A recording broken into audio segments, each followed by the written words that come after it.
নমস্কার, আমি অদিতি দত্ত। আমি সর্বভারতীয় সঙ্গীত ও সংস্কৃতি পরিষদের অনলাইন আবৃত্তি প্রতিযোগিতা 2026-এ অংশগ্রহণ করছি। আমার বিভাগ ঘ। আমি কবি শামসুর রহমানের লেখা তোমাকে পাওয়ার জন্যে হে স্বাধীনতা কবিতাটি আবৃত্তি করছি।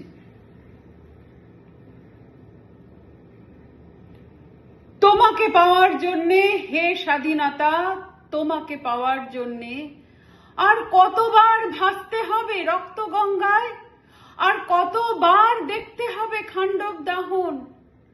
তুমি আসবে বলে হে স্বাধীনতা সাকিনা বিবির কপাল ভাঙল, সিথির সিঁদুর গেল হরিদাসীর। তুমি আসবে বলে হে স্বাধীনতা শহরের বুকে জলপাই রঙের ট্যাঙ্ক এলো দানবের মতো চিৎকার করতে করতে। তুমি আসবে বলে হে স্বাধীনতা ছাত্রাবাস বস্তি উজাড় হলো, রিকয়েললেস রাইফেল আর মেশিন গান খই ফোটালো যত্র তত্র। তুমি আসবে বলে ছাই হলো গ্রামের পর গ্রাম।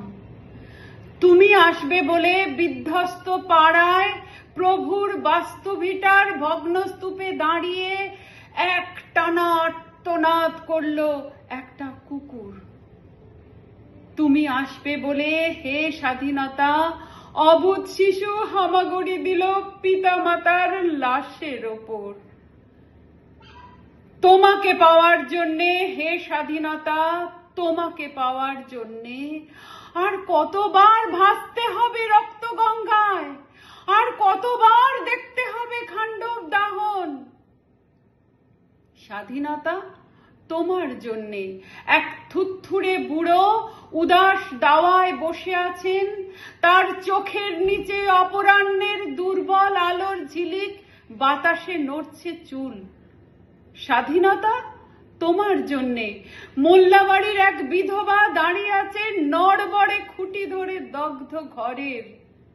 স্বাধীনতা তোমার জন্যে হাড্ডিসার এক অনাথ কিশোরী শূন্য থালা হাতে বসে আছে পথের ধারে। তোমার জন্যে সগির আলী শাহবাজপুরের সেই জোয়ান কৃষক, কেষ্ট দাস জেলেপাড়ার সবচেয়ে সাহসী লোকটা, মতলব মিয়া মেঘনা নদীর দক্ষ মাঝি, গাজী গাজী বলে যে নৌকো চালায় উদ্দাম ঝড়ে, রুস্তম শেখ ঢাকার রিক্সাওয়ালা যার ফুসফুস এখন পোকার দখলে, আর রাইফেল কাঁধে বনে জঙ্গলে ঘুরে বেড়ানো সেই তেজি তরুণ যার পদভারে একটি নতুন পৃথিবীর জন্ম হতে চলেছে। সবাই অধীর প্রতীক্ষা করছে তোমার জন্যে হে স্বাধীনতা। পৃথিবীর এক প্রান্ত থেকে অন্য প্রান্তে জ্বলন্ত ঘোষণার ধ্বনি প্রতিধ্বনি তুলে নতুন নিশান উড়িয়ে দামামা বাজিয়ে দিক বিদিক এই বাংলায় তোমাকেই আসতে হবে হে স্বাধীনতা। নমস্কার।